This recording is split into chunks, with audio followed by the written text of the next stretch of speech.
On Oblivion by Maurian Zenas. It is improper, however customary, to refer to the denizens of the dimensions of oblivion as demons. This practice probably dates to the Alessian doctrines of the First Era prophet Marach, which rather amusingly forbade traffic with daemons, and then neglected to explain what daemons were. It is most probable that daemons is a misspelling or etymological rendition of Daedra, the old elven word for those strange, powerful creatures of uncertain motivation who hail from the dimension of oblivion.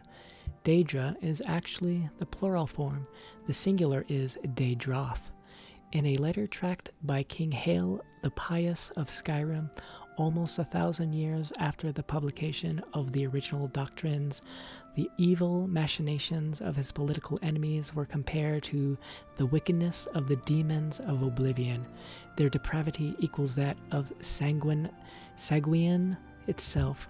They are cruel as Boethia, calculating as Molag Bal, and mad as Sheogorath.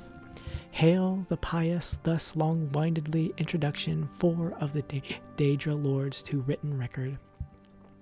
But the written record is not, after all, the best way to research oblivion and the Daedra who inhabit it. Those who traffic with daemons seldom wish it to be a matter of public account.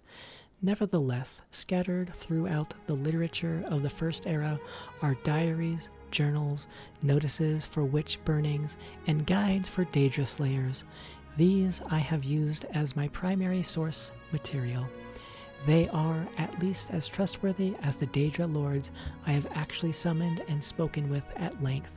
Apparently, Oblivion is a place composed of many lands, thus the many names for which Oblivion is synonymous: Cold Harbor, Quagmire, Moonshadow, etc.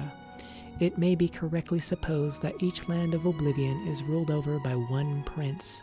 The Daedra princes whose names appear over and over in ancient records, though this is not an infallible test of their authenticity or explicit existence to be sure, are the aforementioned Sanguine, Boethia, Molag Bal, and Sheogorath, and in addition, Azura, Mephala, Calavicus Vile, Vernima, Malakath, Hoarmius, or Hermaius, or Hormaius, or Herma.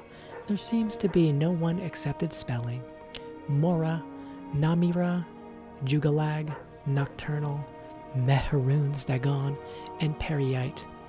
From my experience, Daedra are a very mixed lot. It is almost impossible to categorize them as a whole, except for their immense power and penchant for extremism. But be that as it may, I have here attempted to do so in a few cases, purely for the sake of scholastic expediency. Meharunes Dagon, Molag Bal, Periite, Boethia, and Verinima are among the most consistently demonic of the Daedra, in the sense that their spheres seem to be destructive in nature. The other Daedra can, of course, be equally dangerous, but seldom purely for the sake of destruction, as these 5 can. Nor are these previous 5 identical in their destructiveness. Meharunes Dagon seems to prefer natural disasters, earthquakes, and volcanoes for venting his anger.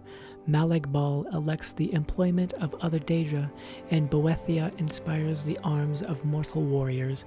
Periite's sphere seems to be pestilence, and Vernima's torture. In preparation for the next installment of the series, I will be investigating 2 matters that have intrigued me since I began my career as a Daedra researcher. The first is on the particular Daedroth, perhaps yet another Daedra prince, referred to in multiple articles of Incunabula as Hircine.